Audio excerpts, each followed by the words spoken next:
Howdy everyone, welcome to the new review of my most anticipated release of 2022, Color Decay by The Devil Wears Prada, a metalcore band out of Ohio. Although their name is similar to the 2006 movie of the same name, they were formed before that and were in fact named based off of the book, which they misinterpreted the moral of the story as anti-materialistic, and when they found that out, they decided to make a new meaning based on their Christian faith, saying that at the Last Judgment, God will not look at people's possessions. Not highly important, just thought I'd give that little tidbit of information out. Anyways, TDWP, or as I'll be referring to them throughout the video, were a huge band in the late 2000s metalcore scene with notable scenes like HTML Rules Dude and Danger Wildman, with many albums released like the amazing Transit Blues, the experimental yet still good album The Act, and the underrated 818. 2022 brings a new chapter for TDWP as it's their second release of the decade, the other being the long-awaited Zombie 2 EP, which was phenomenal in and of itself. Does Color Decay shine bright like a rainbow, or will it fade to black and gray? As if you couldn't tell from the album cover, this is a very bleak record, very emotional throughout. We kick off the record with Exhibition playing as a classic heavy post-hardcore emo song with Mike Ranika's talk screams hitting on the verses with very punchy bass and choral backgrounds. Guitarist and clean vocalist Jeremy DePoister has definitely improved over time, and his choruses are at its best on this album. And nothing shows that better than the next song, Salt, whose first chorus is a very chill and low moment, but then kicks it up the next times around. With lines such as, "You can't throw gasoline on a fire and say you tried to put it out," shows the poetry and images conveyed from this song about dealing with pain, but instead of healing you, just kept on pouring salt into the wound. Next up is Watchtower, which is probably the most standard energetic metalcore song on the record, a song about a past love and the many emotions you could feel from such instances.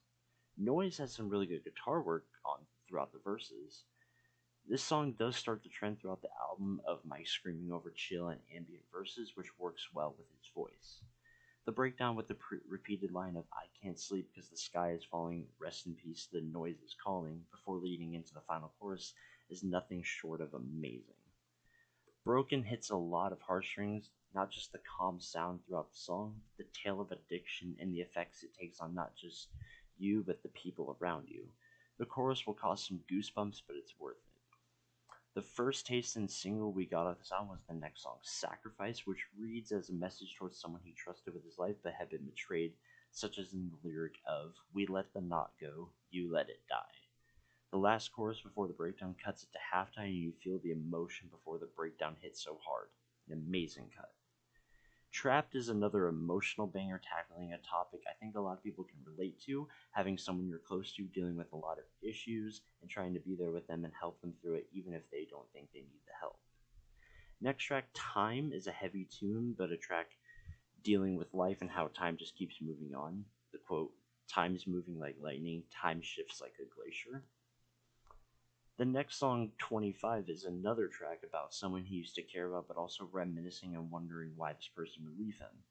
The only song to not have a major chorus from Jeremy, but it's almost completely sung and screamed by Mike.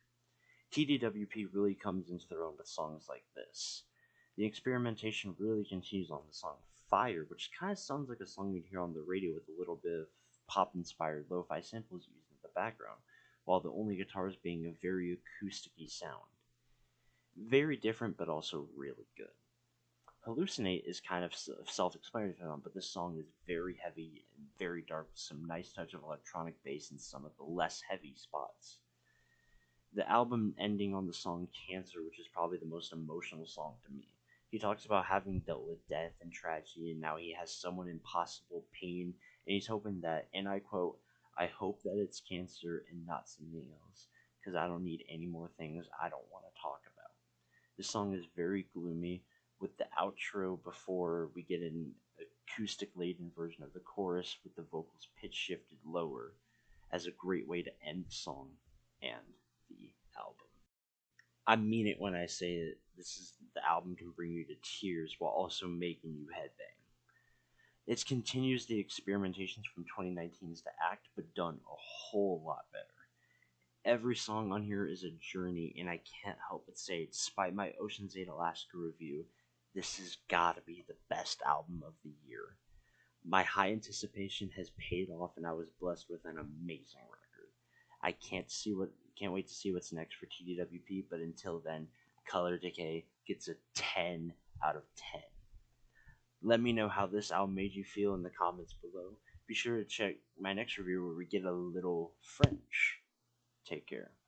Thrown off by the noise again, like a vision I will blur. But never